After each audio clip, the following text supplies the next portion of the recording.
तुम्हारा अन्नदाता। पग पग पर है संग तुम्हारे अन्नदाता।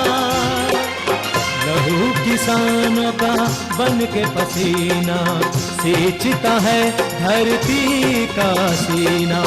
मेहनत का तेरी हक दिलवाने, नई तकनीक नई खोज बताने। पशुधन को गुणवान बनाना, पौध सुरक्षा को सिखलाना, खेती के सब गुर समझाने, भारत का सरताज बनाने। आठों पहर है संग तुम्हारे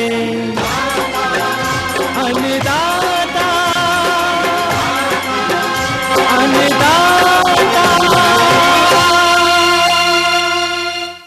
नमस्कार, मैं शालिनी आप सभी दर्शकों का अन्नदाता कार्यक्रम में स्वागत करती हूँ। हर रोज की तरह आज भी हम कार्यक्रम में लेकर के आए हैं खेतीबाड़ी से जुड़ी हुई बहुत सी लाभकारी जानकारियां। तो चलिए सबसे पहले देखते हैं कि क्या है विशेष आपके लिए आज के कार्यक्रम में। स्वच्छ दुग्ध उत्पादन हेतु पशुओं की देखभाल पर जानकारी। बासमती धान में जैविक प्रबंधन पर किसान का अनुभव। गाजर की उन्नतिशील किस्में और बीज बुआई तकनीक।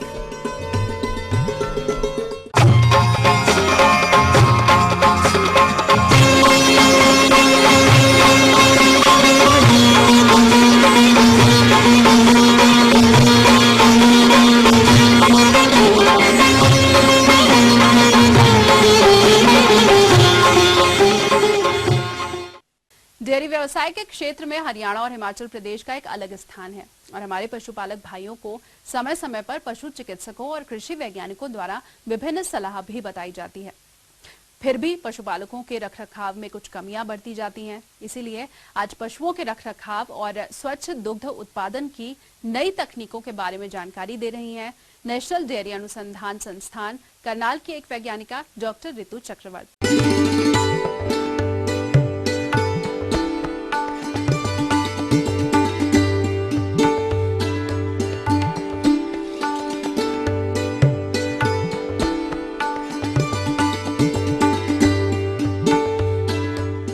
डेयरी फार्मिंग का मूल जो आधार है वो तो पशु ही है। पशु को हम कैसे रख रहे हैं, कैसे वातावरण में रख रहे हैं, उसे क्या हम खिला रहे हैं, कैसा पानी भी दे रहे हैं, इस सब का पशु के स्वास्थ्य पे तो बहुत बड़ा असर पड़ता ही है। और इसके द्वारा जब उस पशु के उत्पन्न दूध को जब मनुष्य ग्रहण करते हैं तो उनके स्वास्थ्य पे भी इसका डायरेक्ट जो असर है वो पड़ेगा। तो इसके लिए हम ये करते हैं कि हम शेयर करते हैं कि कैसे जो फार्मर्स हैं, क्योंकि आप देखिए कि जब दूध गाय के थन से निकलता है उसी क्षण से वो दूषित होने का शिकार हो सकता है, क्योंकि बैक्टीरिया तो है, मतलब एयर में बैक्टीरिया है, उसके थन से बाहर निकलते ही बैक्टीरिया है। तो हम ये सब उस क्षण से बताते हैं कि जब दूध निकलता है एक गाय के थन से, उससे हम कैसे क्लीन मिल्क या शुद्ध दूध को हम प्रैक्टिस कैसे अपना सकते हैं, क्या हमें करना चाहिए ताकि शुद्ध दूध उपलब्ध हो पाए। और सिर्फ यही नहीं, क्या पोषण, कैसे पोषक तत्व हमें खिलाने हैं पशुओं को ताकि दूध जो हो रहा है उत्पन्न वो स्वच्छ भी हो और उसकी मात्रा भी जो है वो बढ़ाई जा सके। क्योंकि जब दूध की मात्रा बढ़ेगी तो ही जो किसान, जो पशुपालक है, उसका थोड़ा व्यय भी बढ़ेगा, आमदनी बढ़ेगी। शिविर का मोटिव ये है कि हम जो यहाँ पे NDRI के अंदर नवीन तकनीकें उत्पन्न करते हैं, तो जो गुड डेयरी फार्मिंग प्रैक्टिसेस हैं उनको हम कैसे किसानों तक पूरे कंट्री के लेवल पे हम कैसे नेशन पे पहुंचाएं, ये हमारा पहला मोटिव है। और इसलिए हम ये शिविर ऑर्गेनाइज़ करते हैं सो दैट जो ये हमारे KVK से इतने लोग हमारे मीडिएटर बन के आते हैं, हम इनके साथ नई तकनीकें शेयर कर सकें, नई उनको नवीनतम चीज़ें हम उनको बता सकें, जो वे जाके अपने प्रांत में आगे किसानों से जब शेयर करेंगे तो प्रत्येक ग्रामीण स्तर पर ये तकनीकें पहुंचेंगी, जिससे डेयरी का तो विकास होगा ही, साथ ही हमारे नेशन में, हमारे देश में जो हेल्थ से रिलेटेड समस्या है उसका भी समाधान कुछ हद तक इसके थ्रू होगा। तो ये जो शिविर 10 दिन का, उसमें हमारे पास 23 लोग टोटल पहुँचे हैं केवीके से। ये दूर प्रांत जैसे केरला, कर्नाटका, असम, ऐसे प्रांतों से पहुँचे हैं और हरियाणा के भी लोग इसमें शामिल हैं। स्वास्थ्य के लिए स्वस्थ दूध का होना तो बहुत ही ज़रूरी बात है, क्योंकि आप देखिए बच्चे से लेकर, इन्फेंट से लेकर हम लोग बोलते हैं कि दूध कंप्लीट फूड है, और बूढ़े भी, मतलब बुज़ुर्ग भी इस पदार्थ को ग्रहण करते हैं। लेकिन अगर ये ही अशुद्ध हो, यही सही तरह से उत्पन्न ना हो, और ये कारण नहीं बनना चाहिए किसी की सेहत को हानि पहुंचाने का। इसलिए हमारा ये है कि जो गुड डेयरी फार्मिंग प्रैक्टिसेस के द्वारा हम ऐसी नवीनतम तकनीकें का विकास हम डिसेमिनेट करें, जिससे कि जो ह्यूमन हेल्थ पे प्रभाव पड़ सकता है दूषित दूध या दूषित दुग्ध पदार्थ के द्वारा, वो सब बंद हो जाए और स्वस्थता की तरफ अग्रसर हो हमारा देश। और डेयरी व्यवसाय के नए रोजगारों के बारे में बता रहे हैं एक वैज्ञानिक डॉक्टर RN शर्मा। देखिए, इस जो ट्रेनिंग प्रोग्राम किया है ये बहुत अच्छा है, क्योंकि आज हमारे देश के अंदर ये जो डेयरी है एक बहुत एक आवश्यक, किसानों के लिए एक रोज़गार देने वाला भी मतलब साधन है। तो इस तरह की जो गुड डेयरी प्रैक्टिसेस हैं हमारे किसानों को, बहुत सौ को पता नहीं है, और इसमें जितने भी प्रशिक्षणार्थी आए हैं वो विश्वविद्यालय से, ICR से और जो हमारे NGO हैं वहाँ से आए हुए हैं। तो इनको भी इस तरह की विषय बताए जा रहे हैं जो हम लोगों को पूरा नॉलेज नहीं है। तो इसमें विभिन्न, चाहे वो पशुओं का खाद्य पदार्थ हो, किस तरह का भोजन है, किस तरह का मैनेजमेंट हो, कौन कौन सी उसमें जो रोग हैं उनके बारे में पूरा डिटेल बताया जा रहा है, ताकि जो अच्छी प्रैक्टिसेस हैं वो हमारे किसानों को भी पता लगे और वो अपना ज़्यादा से ज़्यादा वो दूध भी पैदा कर सके। हाँ, देखिए, ये सबसे बड़ी चुनौती ये है कि आजकल एक जो हमारा किसान है या पशुपालक है, वो देखा जाए उसके पास ऑप्शन भी है, इसको करना नहीं चाहता, वो लेबर के भरोसे रहता है, तो इतना वो अच्छा जो प्रबंधन है वो नहीं कर पाता। तो उसमें बहुत सारे अब चेंज आ रहा है कि हमारी जो कमर्शियल डेयरी हैं वो काफ़ी आने लगी हैं। लोग जो है बजाय 1-2 पशु के वो ज़्यादा नंबर पशु रख के कमर्शियल इसको करने लगे हैं। और आगे आने वाले समय में लगता यही है कि ये जो छोटी डेयरी हैं ये बड़े आकार में बनेंगे, और हमारे जो बहुत से नवयुवक हैं, पढ़े लिखे हैं, बजाय और रोज़गार के जाने के इस व्यवसाय में आएंगे और अच्छे लेवल पर, अच्छे तरीके से शुद्ध दूध उत्पादन कर पाएंगे।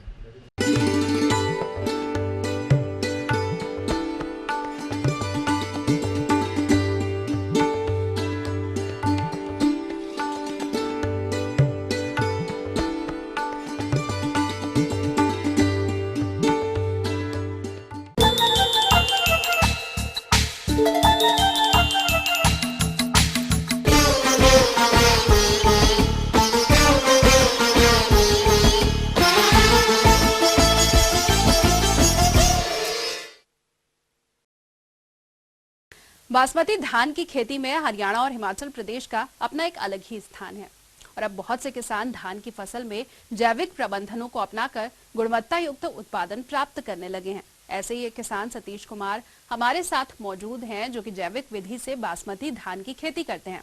तो आइए जानते हैं उनके अनुभवों को। भारतीय किसान क्लब से लगभग 4 साल से जुड़ा हुआ, उन्हीं के सौजन्य, उन्हीं के अंडर में मैं ये खेती कार्य करता हूँ।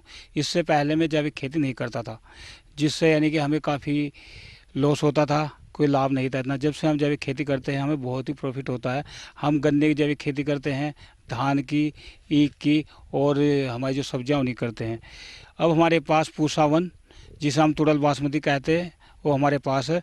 और हमने जब इसकी नर्सरी लगाई उससे पहले हमने इस बीज अपने घर का बीज है जो हमने पहले साल तैयार किया था, अपने पास रखा, मार्केट से हम कोई बीज नहीं लाए।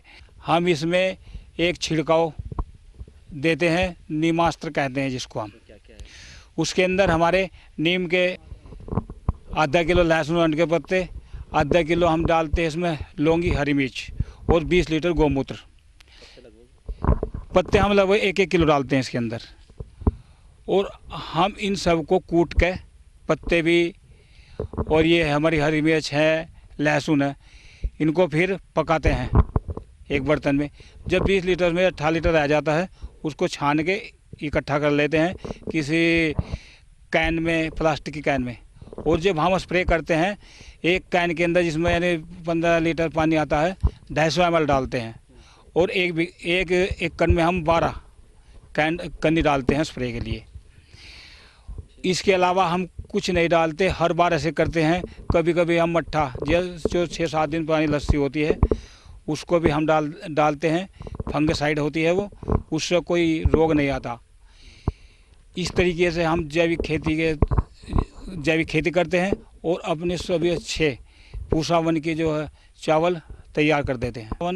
बासमती खड़ी, अगर हमें इसको अच्छी वैरायटी लेनी है तो हम इसके ऊपर लस्सी का स्प्रे कर, जब इसकी बाली बाहर निकल आती है ना, अब गाभे में है, अब भी हम इसको यानी कि लस्सी डालते हैं। 250 ml लस्सी सड़ी हुई जो 6-7 दिन पुरानी होती है, और 1 टंकी पानी की में डालते हैं उसको, और पर एक कण में 12 टंकी लगाते हैं।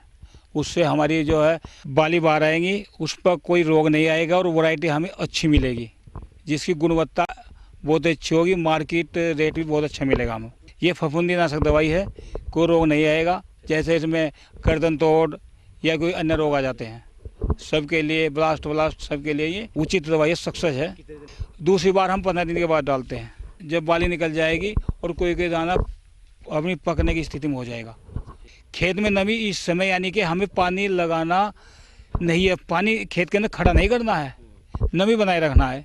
नमी बरकरार सोखा नहीं पड़ना, खेत सूखना नहीं है, और नमी बरकरार हमें खेत में बनाए रखनी है। तो पूसा वन की वैरायटी या चावल की गुणवत्ता लेनी है तो हमें इस तरीके से जैविक खेती करनी होगी। अगर हमारा फुद का रोग, पूरा फुद का हमें कहीं दिखाई देता है, तो उसी स्थान को चिन्हित करने के बाद हमको 10 पर्णी अर्घ डालना पड़ेगा, जिसके अंदर हम नीम का पत्ता भी लेते हैं, अरंडी का पत्ता, अमरूद का पत्ता, गुड़हल का पत्ता, और हरी मिर्च, लहसुन, पपीते का पत्ता और बेल का पत्ता, ये सभी पत्ते लेने के बाद हम इस 10 पर्णी अर्घ को तैयार 40 दिन में करते हैं। 20 लीटर गौमूत्र के अंदर डालते हैं इसको, और ये 40 दिन में तैयार होता है। अगर हमें आवश्यकता पड़ती है, हम 20 दिन के बाद भी इसको करते हैं। इससे खुद का रोग पर नियंत्रण होता है। जब हम अपनी फसल काटते हैं, फसल को हमें जो है ना कम से कम ज़मीन से 6 इंच ऊपर काटना चाहिए, और जब हम उसको ऊपर रखेंगे तो उसकी जो बाली है वो धरती पर टच नहीं होनी चाहिए। अगर धरती पर बाली टच हो जाती है तो उसकी गुणवत्ता में बहुत प्रभाव पड़ता है, और गुणवत्ता अच्छी नहीं होगी। उसे यानी कि 1-2 दिन खेत में खुला छोड़ दे, उसके बाद उसकी छिटाई करनी चाहिए। हमें ट्रैक्टर का इस्तेमाल इसमें नहीं करना है, हमें यानी कि ड्रम लेकर छिटाई करनी चाहिए, जिससे उसकी गुणवत्ता बनी रहेगी। इसमें सबसे बड़ा महत्व है, जो इसे हम कहते हैं क्या नाम है, तूड़ होता है, उसका महत्व है। जब उसका पूरा तूड़ रहेगा, तूड़ बासमती इसलिए कहा जाता है, तो तूड़ रहेगा तो उसकी यानी कि मेंटेन करेंगे कि तूड़ है तो वैरायटी पूसा वन है। अगर तूड़ टूट जाता है तो पूसा वन मानने के लिए तैयार नहीं हो ग्राहक। 16% मॉइस्चर यानी कि इसके अंदर होना चाहिए। अगर कम होगा उससे यानी कि ज़्यादा होगा तो उसमें यानी कि जो ग्राहक लेने वाला है वो उसमें कटौती करेगा, उसमें नुकसान होगा। जैविक करने में जो लोग पेस्टिसाइड खेती करती है, उनका खर्चा लगभग 1 एकड़ में 10,000 का आता है, और हमारा आता है लगभग 2,000 रुपये का। 5 गुना अंतर तो ये हो गया, इससे हमें बहुत बड़ा लाभ होता है। एक अगर मार्केट रेट 1800 रुपये है, हमें वहाँ से 2400 रुपये मिलेगा। जो हमारी कंपनियां खरीदेगी, श्रेष्ठा कंपनी है, कुछ अन्य कंपनियां हैं, वो हमसे धान ले जाती है, हमारे घर आती है, और हमें वो पैसा देकर जाती है। हमें किसी ग्राहक पर डिपेंड नहीं करना पड़ता। और हमारा तो लोगों से यही निवेदन है कि पेस्टिसाइड छोड़ो और जैविक खेती करो, खुद स्वस्थ रहो, जमीन स्वस्थ रखो, और जो हमारा चावल खाए वो। तो ये थी कुछ उपयोगी जानकारियां। अब लेंगे एक छोटा सा ब्रेक, जल्द हाजिर होंगे।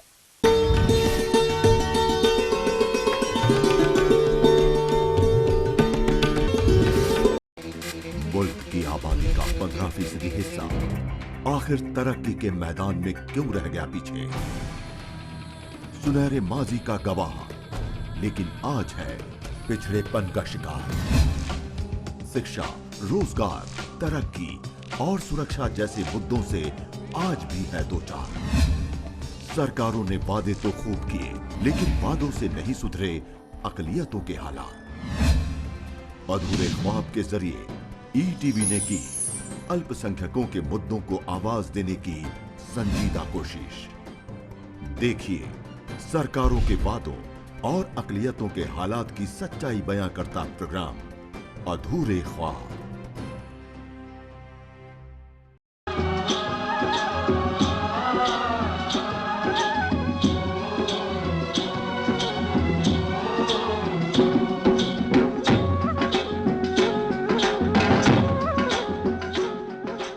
ब्रेक के बाद एक बार फिर से आप सभी दर्शकों का अन्नदाता कार्यक्रम में स्वागत है। बढ़ते हैं अगली प्रस्तुति की ओर।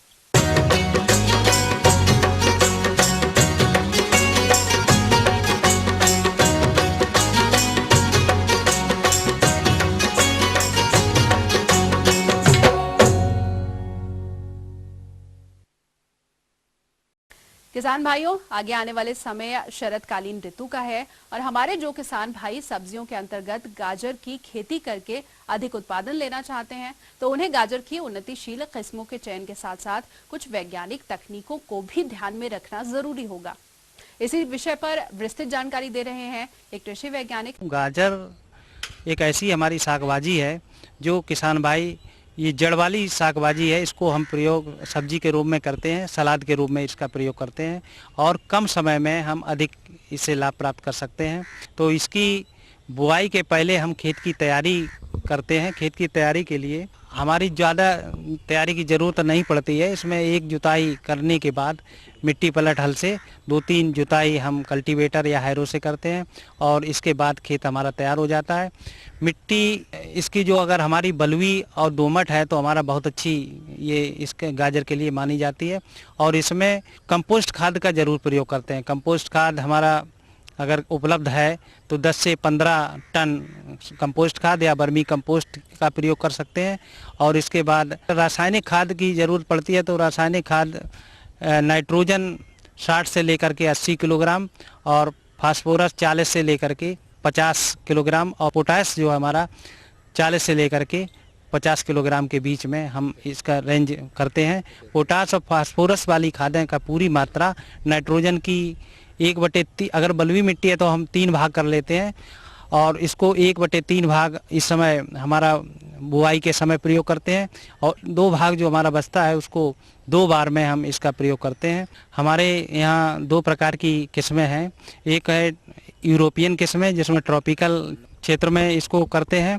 दूसरा एशियाटिक जो हमारे सब ट्रॉपिकल रीजन में इसको ग्रो करते हैं। इसमें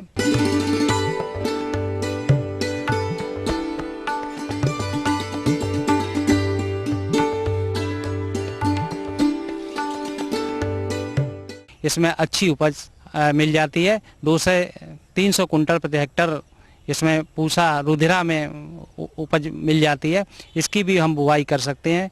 बीज की मात्रा हम जहाँ तक सवाल है 6 से लेकर के 8 किलोग्राम बीज प्रति हेक्टर इसका प्रयोग करते हैं। किसान भाइयों, खेत में जब गाजर की बुआई करते हैं तो इसके पहले ये ध्यान रखें कि कोई बीमारी या रोग ना लगे, इसके लिए बीज शोधन जरूर कर लें। बीज शोधन के लिए हमारे बाज़ार में या कृषि रक्षा इकाई पर बीज शोधन के लिए रसायन उपलब्ध हैं। इसमें कार्बेंडाजिम 1 ग्राम और ये हमारा थीरम आता है, इसको 2 ग्राम मात्रा को मिला करके 1 किलो बीज में बीज उपचारित कर लेते हैं। इसके अलावा जैविक एजेंट हमारा ट्राइकोडर्मा नाम का आता है, ट्राइकोडर्मा विरिडी या हर्जेनियम, इसको 4 ग्राम मात्रा प्रति किलो बीज के हिसाब से बीज शोधन करके और इसको हम बीज शोधन के पश्चात बुआई कर सकते हैं। बुआई का समय हमारा सितंबर से लेकर के अक्टूबर के फर्स्ट वीक तक बहुत अच्छा समय है। इसकी बुआई हम लोग करते हैं और बुआई की विधि के लिए जहाँ तक बात है, हम लोग या तो समतल खेत में लाइन में हल्के पीछे कूंड से हम कर सकते हैं। बीज ये ध्यान रखें बहुत ज़्यादा गहराई में ना जाए और लाइन से लाइन की दूरी 20 से 25 सेंटीमीटर रहना चाहिए और पौधे से पौधे की दूरी 15-20 सेंटीमीटर रखते हैं। इस तरह मेड़ों पे भी हम लोग बुआई कर सकते हैं। मेड़ों पर इसकी बुआई करके और नालियों में इसकी सिंचाई करते हैं। इस तरह हम इसकी बुआई करके और 150 से लेकर 200 कुंटल प्रति हेक्टेयर उपज ले सकते हैं। आगे और भी है कुछ रोचक जानकारियां, पर यहाँ पर रुकेंगे एक और कमर्शियल ब्रेक के लिए। जल्द हाजिर होंगे।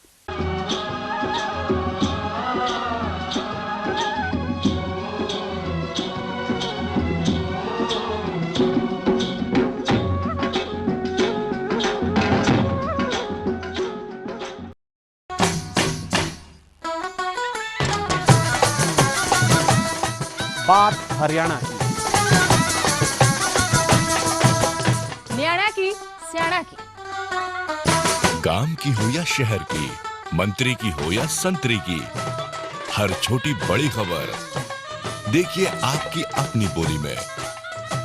देखिए मारी बोली मारी खबर हर रोज शाम 6 बजे।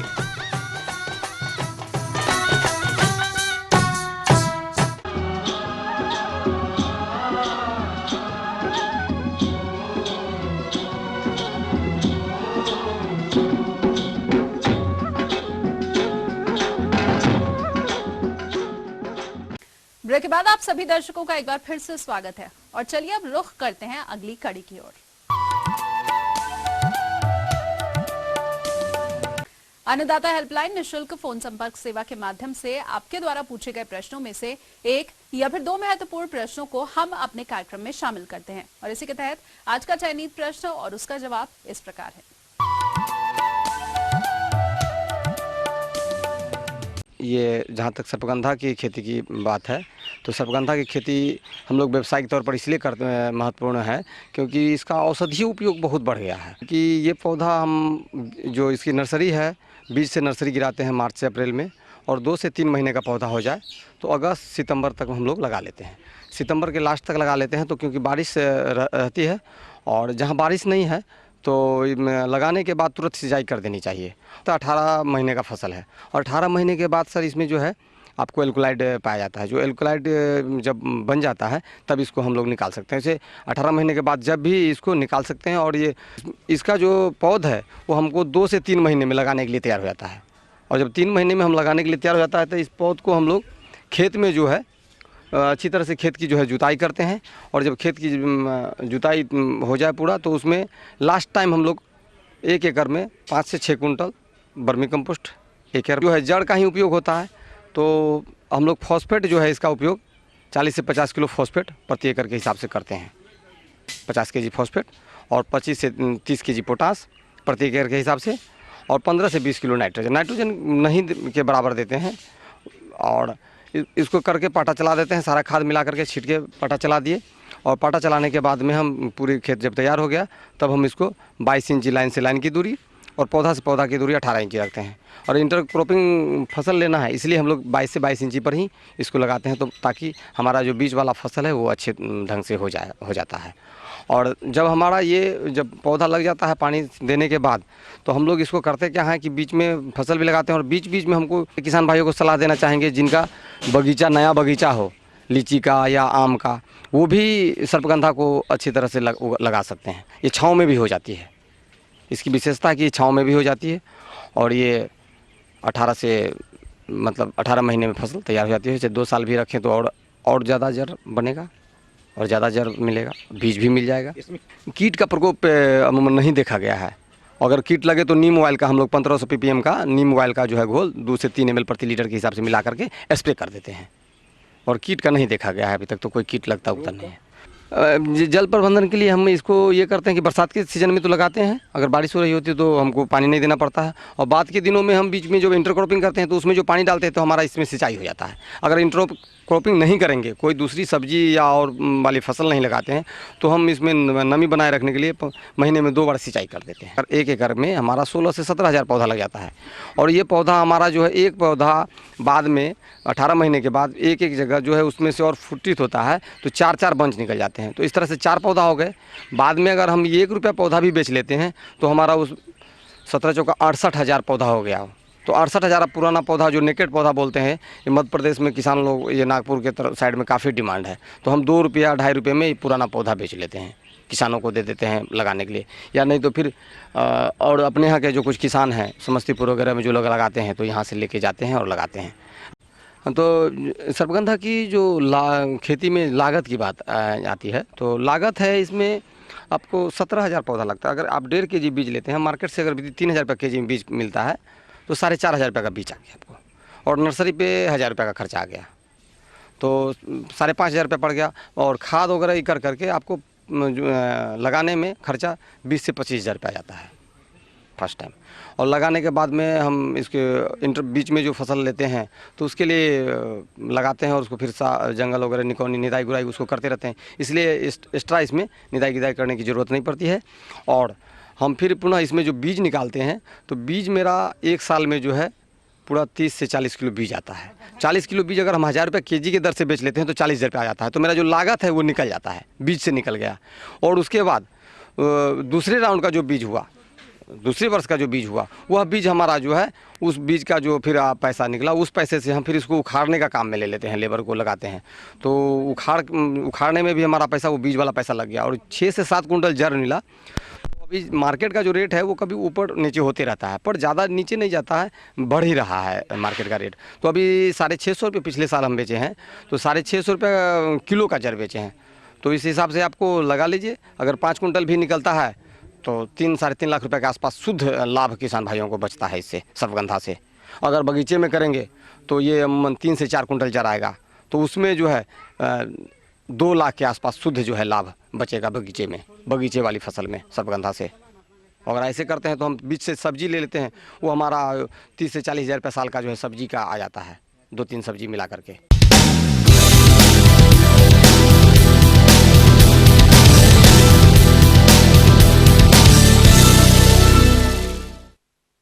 राज्य की विभिन्न मंडियों में कृषि उत्पादों के चढ़ते उतरते बाजार भाव की संक्षिप्त जानकारी इस प्रकार है।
और आइए आप देखते हैं कल दिखाए जाने वाले कार्यक्रम की मुख्य झलकियां। दुधारू पशुओं में गाय की नई हरधेनु नस्ल के बारे में जानकारी।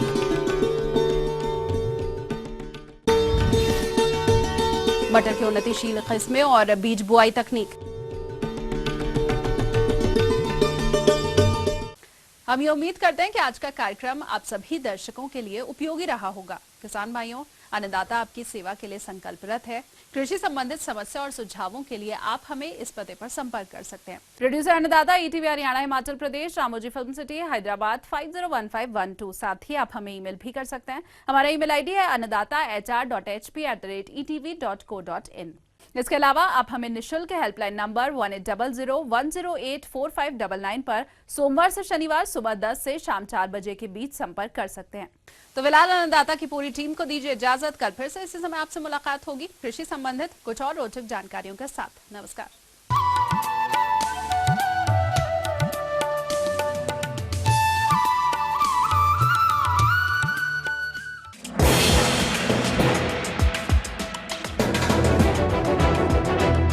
आप देख रहे हैं ईटीवी न्यूज़ हरियाणा, हिमाचल प्रदेश, खबर ही जीवन है।